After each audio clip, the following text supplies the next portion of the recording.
जय हिंद, वंदे मातरम। बहुत बहुत स्वागत है आपका टीम निष्ठा पर। लास्ट ईयर अप्रैल 2023 में एक न्यूज़ आती है कि भारत जो है दुनिया का सबसे पॉपुलेटेड कंट्री हो गया है। हमने चाइना को पछाड़ दिया है। लगभग लगभग हमारी पॉपुलेशन 142 करोड़ प्लस है, जो कि रफ एस्टिमेट है। इस साल सेंसस होगा 2024 में आफ्टर इलेक्शंस, तो उसमें पिक्चर बहुत क्लियर हो जाएगी कि एग्जैक्ट हमारी पॉपुलेशन कितनी है। पर यहाँ पर एक बहुत बड़ा सवाल उठता है कि क्या इतनी बड़ी पॉपुलेशन को हम सस्टेन कर सकते हैं, और क्या इसको लेकर डाटा है, क्या ये पॉपुलेशन फ्यूचर में भी बढ़ेगी। यूनाइटेड नेशंस का एक डाटा ये कहता है कि 2064 तक हमारी पॉपुलेशन बढ़ती रहेगी। 2064 में 2064 मतलब आज से 40 साल बाद तक जो है हमारी पॉपुलेशन बढ़ती रहेगी। तब जाकर जो है हमारी पॉपुलेशन पीक करेगी 170 करोड़ पर। रफ एस्टिमेट के अकॉर्डिंग देखें तो 28 करोड़ की पॉपुलेशन अभी ऐड होना बाकी है। लगभग लगभग बात करें तो यूपी की, उत्तर प्रदेश जो सबसे मोस्ट पॉपुलेटेड कंट्री स्टेट है हमारे देश में, तो उसकी जो पॉपुलेशन है वो 25 करोड़ के लगभग है। तो उससे भी ज़्यादा पॉपुलेशन अभी भारत में ऐड होनी बाकी है अगले लगभग 40 सालों में। 40 साल कोई बहुत ज़्यादा लंबा पीरियड नहीं है, बट इन 40 सालों में और 28 करोड़ पॉपुलेशन ऐड होगी, 170 करोड़ पॉपुलेशन। तो सीधा सीधा सवाल आता है कि क्या इतनी बड़ी पॉपुलेशन भारत के लिए एक वरदान है या अभिशाप है। यही क्वेश्चन आपका यूपीएससी सीएपीएफ के पेपर में भी पूछा गया था। ये एक बहुत कॉमन डिस्कशन भी है हर घर पे, चाय के गली के नुक्कड़ पे, चाय पे, चर्चा पे, कि देश की पॉपुलेशन को कैसे कंट्रोल किया जाए या इसकी वजह से फायदे नुकसान क्या हो रहे हैं।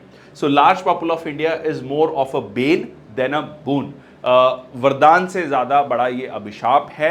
इसको लेकर आज हम चर्चा करेंगे, इसके फ़ायदे क्या हैं, इसके नुकसान क्या है ज़्यादा पॉपुलेशन के, और बाद में हम इसका कंक्लूड करेंगे, कंक्लूजन देखेंगे, वे फॉरवर्ड देखेंगे कि इसमें क्या चीज़ें होनी चाहिए। ये आपका जो है क्वेश्चन सीधा सीधा यूपीएससी सीएपीएफ में पूछा गया था। चलिए, तो इसको लेकर देखिए, सबसे पहले बात कर लेते हैं प्रॉज एंड कॉन्स की। तो सबसे पहले बात करते हैं कि ये बेन है, ये अभिशाप है। पहला रीजन आता है रिसोर्स स्कैरसिटी।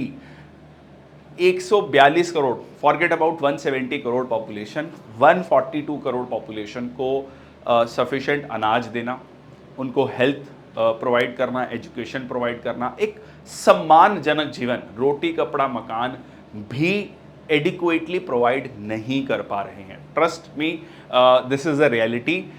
दो हमने डिस्कस किया है, करंट अफेयर्स में भी कई बार रिसेंटली चर्चा भी हुई कि एक्सट्रीम पॉवर्टी भारत में ख़त्म हो गई है। मल्टी डायमेंशनल पॉवर्टी में जो है हम धीरे धीरे इम्प्रूव कर रहे हैं, काफ़ी लोगों को गरीबी से बाहर निकाला गया है। बट सवाल उठता है कि दो चीज़ें हैं, एक अनएम्प्लॉयमेंट होता है, एक अंडर एम्प्लॉयमेंट होता है। हो सकता है कि कोई व्यक्ति को नौकरी मिली हो, पर उसकी जो कैपेबिलिटी है, उसकी जो स्किल्स हैं, जो उसकी नॉलेज है, उसके अकॉर्डिंग उसको जॉब नहीं मिली हुई है, तो उसको हम अंडर एम्प्लॉयमेंट कहेंगे। तो जब हम डाटा देखते हैं तो वो अनएम्प्लॉयमेंट का डाटा देखते हैं, अंडर एम्प्लॉयमेंट का डाटा नहीं देखते। और इसमें भी अगर आपको ध्यान रखना है, अगर आप टेक्निकली डाटा देखेंगे कि एम्प्लॉयड किसे कहा जाता है, ठीक है, किसको ये कहा जाता है, किसको एम्प्लॉयमेंट मिली हुई है, उसका डाटा बहुत ज़्यादा जो है वेग है और बहुत ज़्यादा क्लियर नहीं है। मतलब अगर आपके पास बहुत कम समय के लिए एम्प्लॉयमेंट है पूरे एक साल में, तो भी जो है आपको एम्प्लॉयड माना जाता है। यहाँ पर डाटा मैं बहुत ज़्यादा आपके सामने नहीं रखना चाह रहा। आइडिया यहाँ पर यह है कि रिसोर्स की स्कैरसिटी है, वो हर चीज़ में आप देख सकते हैं, जिसकी वजह से बहुत सारी दिक्कतें आती हैं। ठीक है, so basic economics problem, the gap between the limited resources, और जो उम्मीदें हैं, जो वांट्स हैं, वो बहुत ज़्यादा हैं। नेक्स्ट बात कर लेते हैं अनएम्प्लॉयमेंट एंड पॉवर्टी। देखिए, सीधा सीधा ये जुड़ा हुआ है। रिसोर्स स्कैरसिटी से आपको अनएम्प्लॉयमेंट होता है, अंडर एम्प्लॉयमेंट होता है, जो मैंने अभी बात किया, इसकी वजह से पॉवर्टी ट्रैप है, पॉवर्टी ट्रैप की वजह से पॉपुलेशन बढ़ता है, अनएम्प्लॉयमेंट बढ़ता है। तो ये कॉज एंड इफेक्ट रिलेशनशिप है दोनों के बीच में। तो सीधा सीधा इतनी बड़ी पॉपुलेशन को, क्योंकि हर साल कितनी, लगभग 2 से 2.5 करोड़ पॉपुलेशन कहा जाता है कि वर्कफोर्स में ऐड हो रही है, उतनी हमारे पास नौकरियां नहीं हैं। अगर हम उनको नौकरियां दे भी रहे हैं वो उनकी स्किल्स के, उनकी नॉलेज के अकॉर्डिंग नहीं है। फिर हमें जब एक डाटा हम न्यूज़पेपर में पढ़ते हैं कि पीएन के लिए जॉब निकली है, एक क्लर्क के लिए जॉब निकली है और उसमें पीएचडी होल्डर्स अप्लाई कर रहे हैं, तो वो सीधा सीधा हमारे जॉब के सिनेरियो को, एम्प्लॉयमेंट के सिनेरियो को दर्शाता है कि एक पीएचडी होल्डर को जब एक पीएन की जॉब के लिए या क्लर्क की जॉब के लिए आवेदन करना पड़ता है तो ये एक सॉरी स्टेट ऑफ अफेयर है देश के लिए। नेक्स्ट है आपका स्ट्रेन ऑन इंफ्रास्ट्रक्चर। ये बात कही गई कि एक हाईवे बना, ठीक है, आपके शहर में, गांव में आपने देखा होगा कि एक इंफ्रास्ट्रक्चर में एक, मान लीजिए एक हाईवे बना, एक रूरल रोड बनी, वो कुछ साल पहले बहुत लोग खुश थे, बट आज उस पर भी जो है रश रहने लगा है, जैम रहने लगा है। वो आपका रेलवेज हो, हर तरीके का जो इंफ्रास्ट्रक्चर है वो कुछ समय के बाद, अगर जिस तेजी से पॉपुलेशन बढ़ रही है उस तेजी से हमारा इंफ्रास्ट्रक्चर ग्रोथ नहीं हो रहा, तो इसकी वजह से जो एक हमेशा से मिसमैच है, इसकी वजह से हमेशा से आपको जो है स्ट्रेन ऑन द इंफ्रास्ट्रक्चर मिलता रहेगा और जो आपूर्ति, कह लीजिए सप्लाई जो है वो कम है पर डिमांड ज़्यादा है। तो ये आप गवर्नमेंट हॉस्पिटल्स में जाइए, स्कूल्स में जाइए, कॉलेजेस में जाइए, जॉब्स में देखिए, इंफ्रास्ट्रक्चर में देखिए, हर जगह जो है आपको वो गैप बहुत ज़्यादा बढ़ता हुआ नज़र आता है। और जब आप 28 करोड़ और पॉपुलेशन को ऐड करने जा रहे हैं अगले 40 साल में, तो उस चीज़ का विजन या उस चीज़ की प्लानिंग भी आपको रखनी पड़ेगी कि उनको घर, सिंपल अगर हम रोटी कपड़ा मकान की बात करें तो वो कैसे प्रोवाइड किया जाएगा। नेक्स्ट आता है environmental degradation. Again more of population की वजह से, more of strain on infrastructure की वजह से ये आपको इन्वायरमेंटल डिग्रेडेशन देखने को मिलता है, जो कि आप जितनी भी पब्लिक प्लेसेस पे जाएंगे वहां पर आपको ये देखने को मिलेगा। अब हो सकता है कि कोई कहे कि नहीं जी हम वहां पर गए, वो कुछ एक्सेप्शंस हैं, बट ओवरऑल अगर देखें उसका रीजन ये नहीं है कि अथॉरिटीज अच्छा काम नहीं कर रही या लोग अवेयर नहीं हो रहे। द आइडिया हेयर इज कि कहीं ना कहीं वो मिसमैच है, वो गैप है, और पॉपुलेशन का जो गैप है, जो स्ट्रेन है ऑन इंफ्रास्ट्रक्चर, उसको कॉन्स्टेंटली मैनेज कर रहा, कॉन्स्टेंटली क्लीन करना, ये एक अपने आप में बहुत बड़ा चैलेंज बन जाता है, जिसकी वजह से वाटर पॉल्यूशन, एयर पॉल्यूशन की अगर हम बात करें तो north India, complete north India में one of the worst air quality index आपको देखने को मिलता है। कहीं ना कहीं that's like a slow poison, जिसको लोग एक्सेप्ट कर चुके हैं, ठीक है। That is also because of huge population. Next हम चलते हैं technological advancement. This is also kind of a bane. आप कहेंगे मतलब अब आप ये सोचिए कि जिस तेजी से आर्टिफिशियल इंटेलिजेंस, रोबोटिक्स आ रहा है, जिस तरीके से जॉब्स जो हैं वो खत्म हो रही हैं और बहुत ज़्यादा जॉब्स जो हैं टेक्निकल जॉब्स होती जा रही हैं, तो एक इतनी बड़ी मास पॉपुलेशन जिनके पास रिक्वायर्ड स्किल्स नहीं है, नॉलेज नहीं है, जिनका टेक्नोलॉजी से दूर दूर से कोई लेना देना नहीं है, उनको आप जॉब्स कैसे प्रोवाइड करेंगे? क्योंकि वही काम जो है पहले कुछ लोग मिलकर करते थे, अब वही, for example customer care calls हैं, मतलब एक छोटा सा एग्जाम्पल ले रहा हूँ, वही जब चीज़ एक एआई चैटबॉट कर रहा है, वो सारी की सारी आपकी प्रॉब्लम सॉल्व कर रहा है, तो वो व्यक्ति जो वहाँ पर बैठा था, जिसको 10, 15, 20 हज़ार रुपये मिल रहे थे महीने के, वो अब नहीं मिलेंगे। तो ये अपने आप में बहुत बड़े स्तर पर कह सकते हैं कि जॉब्स को एलिमिनेट कर रहा है। तो ये adding fuel to the fire, ठीक है। टेक्नोलॉजिकल एडवांसमेंट के फायदे भी हैं, बहुत सारी चीज़ें हमारे लिए सुखद हुई हैं, सिंपल हुई हैं, बट जॉब क्रिएशन को लेकर जो है एक बहुत बड़ा चैलेंज बना हुआ है, ठीक है। चलिए नेक्स्ट आता है कि क्या ये बून है, क्या ये अच्छी बात है? अगर हम पॉपुलेशन जो हमारी 140 करोड़ की पॉपुलेशन है तो उसके फायदे क्या हैं? तो फायदे सबसे पहले है डेमोग्राफिक डिविडेंड। डेमोग्राफी 2 शब्दों से बना है, डेमो मतलब पीपल, पॉपुलेशन, और ग्राफी स्टडी।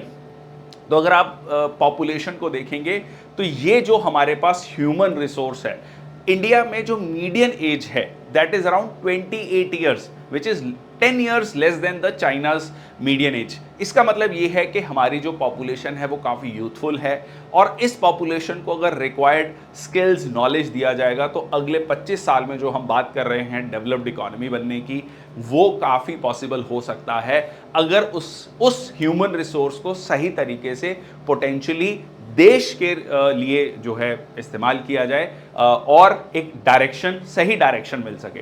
तो इससे आपका एंटरप्रेन्योरशिप बढ़ता है, इनोवेशन बढ़ता है, प्रोडक्टिविटी बढ़ता है। क्यों? क्योंकि वही सेम चीज़ जो शायद विदेश में बहुत हायर प्राइस पर अवेलेबल है, वो बहुत कम प्राइस पर आप इंडिया में अवेलेबल करा सकते हैं। इसका बेस्ट एग्जांपल आप ले सकते हैं डिजिटल पेमेंट्स। ठीक है, 2015-16 में जब ये डिजिटल पेमेंट्स आया था तो ये कहा जाता है कि इंडिया ने लगभग 9-10 सालों में जो लीप फ्रॉगिंग की है, जो जंप किया है डिजिटल पेमेंट्स में, डिजिटल इंफ्रास्ट्रक्चर में, जो चीज़ें यूएस ने 40 से 50 साल में की हैं, वो लगभग 8 से 9 साल में भारत ने अचीव कर ली हैं। आप अब छोटी छोटी चीज़ें जो हैं, ये कहीं ना कहीं जो बहुत बड़ी मार्केट है उसमें इनोवेशन हुआ है, एंटरप्रेन्योरशिप आया है, प्रोडक्टिविटी बढ़ी है, तो ये डेमोग्राफिक डिविडेंड आपको देखने को मिलता है। मार्केट पोटेंशियल है हमेशा से, like 1/6 of the world population है हम, एक बहुत बड़ी मार्केट है। यहाँ पर अगर कोई बिजनेस ग्रो करता है तो वो बिजनेस काफ़ी ज़्यादा ग्रो कर सकता है। अभी रिसेंटली एक एंटरप्रेन्योर का स्टेटमेंट भी था कि अगर आप दुनिया में बिजनेस करना चाहते हैं और अगर आप इंडिया में नहीं हैं, मतलब आप बिजनेस नहीं कर रहे हैं, या कह लीजिए एक बहुत बड़ी पोटेंशियल मार्केट को लूज कर रहे हैं, क्योंकि इंडिया की पर कैपिटा इनकम बढ़ने वाली है, परचेजिंग पावर बढ़ने वाली है, और एक बहुत बड़ी मार्केट है। तो इस मार्केट को जो भी टैप करेगा वो ग्रो कर सकता है। और क्योंकि इंडिया के बिजनेसेस भी ग्रो कर रहे हैं, एंटरप्रेन्योरशिप भी ग्रो कर रही है, they know the needs of the people, they know the sentiments of the people, they can grow much faster. Next आता है कल्चरल डाइवर्सिटी। देखिए, कल्चरल डाइवर्सिटी जो ये विविधता है, ये एक बहुत खास चीज़ को जन्म देती है, वो है टॉलरेंस, वो है एक्सेप्टेबिलिटी।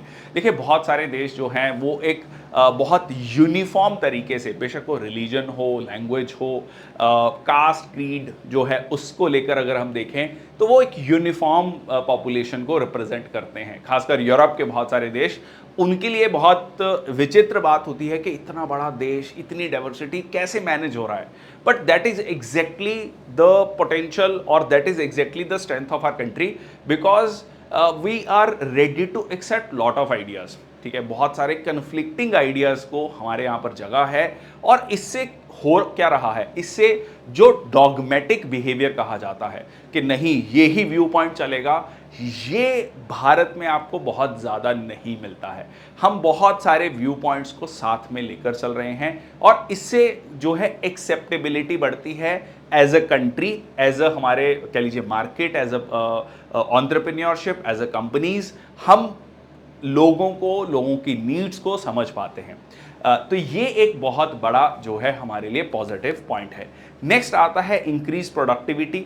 देखिए, कहीं ना कहीं ये इंपॉर्टेंट है कि अगर उस पॉपुलेशन को सही स्किल्स एंड नॉलेज, सही डायरेक्शन मिले, और जिस तरीके से कहा जा रहा है कि ये ये जो एरा है ये भारत का शुरू हुआ है, इंडिया की ग्रोथ लगभग 7-7.5% रह रही है, और कहा जा रहा है कि ये 8%, 9% तक ग्रो कर सकता है विद राइट पॉलिसीज़।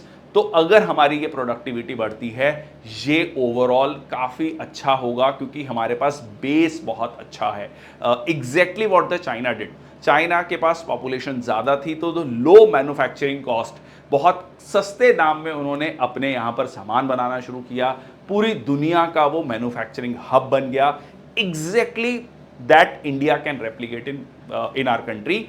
यहाँ पर हम इसको रेप्लिकेट कर सकते हैं। अब अगर हम सारी चीज़ों को कंक्लूड करें, ठीक है, विद एवरीथिंग, ये बात कहना में कोई संकोच नहीं होगा कि पॉपुलेशन डेफिनेटली हमारे रिसोर्सेज से, despite being the best of the efforts of all the political parties, of all the government servants, of all the private enterprises, all the best efforts जो है, अभी भी एक बहुत बड़ा गैप है इवन बेसिक्स को लेकर। उसमें हेल्थ है, उसमें एजुकेशन है, उसमें फूड आइटम्स हैं। इन बेसिक और हाउसिंग, इन बेसिक चीज़ों को नहीं प्रोवाइड कर पा रहे हैं। बेशक वो मैंने जैसे आपको कहा कि सरकार हो, प्राइवेट इंडिविजुअल्स हों, प्राइवेट एंटरप्राइजेज हों, एनजीओज हों, तो कहीं ना कहीं ये पॉपुलेशन को कंट्रोल करना होगा। ये अभिशाप ज़्यादा है देन द बून। अब इसको ये समझना पड़ेगा कि स्मॉल पॉपुलेशन या कहीं ना कहीं जो टोटल फर्टिलिटी रेशियो है, जो टीएफआर कहा जाता है, वो काफ़ी कम हुआ है बहुत सारी स्टेट्स में, कुछ स्टेट्स में अभी भी ज़्यादा है। 2.1 जो है रिप्लेसमेंट रेशियो होता है। रिप्लेसमेंट रेशियो का मतलब कि 2.1 अगर है, मतलब एवरेज एक महिला जो है 2.1 या कह लीजिए 10 महिलाएं 21 बच्चों को जन्म देती हैं, तो हमारी पॉपुलेशन स्टेबल हो जाएगी।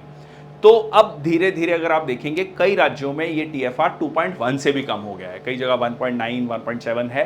दैट मीन्स वहां पर पॉपुलेशन डिक्लाइन होना शुरू हो चुका है।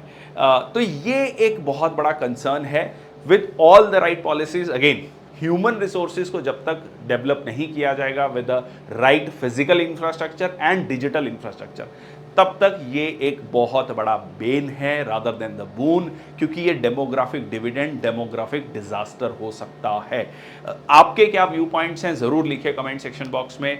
बहुत इंपॉर्टेंट है कि इस पर बहुत खुलकर चर्चा हो।